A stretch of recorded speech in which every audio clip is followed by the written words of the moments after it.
ఇప్పటికైనా రేవంత్ సర్కార్ బుద్ధి తెచ్చుకోవాల్సిన అవసరం ఉందంటారా? సో ఇంత సీరియస్‌గా ఇన్నిసార్లు సుప్రీంకోర్టు హెచ్చరికలు జారీ చేసిన నేపథ్యంలో.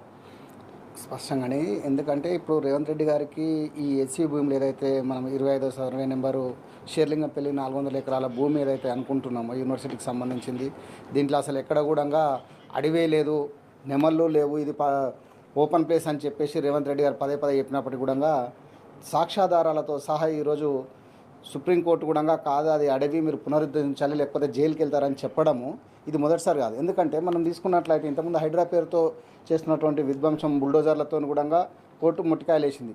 లేదు మీరు చేస్తున్నటువంటిది తప్పు, ఏ పేదవారి ఇండ్ల మీదకి ఎందుకు పోతున్నారు, మీరు దాని విషయంలోనూ ముట్టికాయలు వేయడం జరిగింది. అదేవిధంగా లగచర్ల భూముల రైతుల విషయంలోనూ నిజంగా కూడా అవి రైతులకు సంబంధించింది అని చెప్పేసి అక్కడ చేయడము.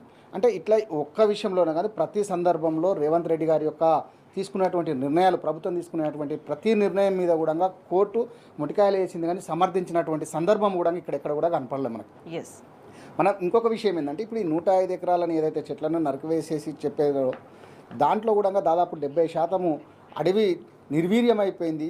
పశుపక్షాదులకు నిలయమైనటువంటిది జంతు గణన అక్కడ ఉన్నటువంటి సందర్భము. వాటన్నిటిని కూడా నేలపాలు చేసి ఈరోజు మీరు అక్కడ ఏం లేదని చెప్పి ఇంకా సమర్థించుకోవడానికి ప్రయత్నం చేస్తున్నారు, కానీ మీరు చేసినటువంటి తప్పును ఎక్కడ కూడా ఒప్పుకోవట్లేదు. దానివల్లనే సుప్రీంకోర్టు ఒక ఏదైతే మనము 48A ఆర్టికల్ 27 ఆర్టికల్ ఏదైతే ఉందో మనము దాని ప్రకారము ప్రభుత్వం యొక్క బాధ్యత అది. ఎందుకంటే అడవిని కాపాడాల్సినటువంటి బాధ్యత ప్రభుత్వాల మీద ఉంది, కానీ దాన్ని కాపాడకుండా మీ యొక్క బాధ్యతను విస్మరించి ఈరోజు బాధ్యత రహితంగా మీరు ఏదో చేసేసి 10,000 కోట్ల రూపాయలు, ఇంతకుముందు పెద్దలు చెప్పినట్టు 10,000 కోట్ల రూపాయలు ఎస్సీ భూములను తాకట్టు పెట్టి తీసుకున్నారని చెప్పేసి మనం గతంలో కూడా అనుకున్నాము.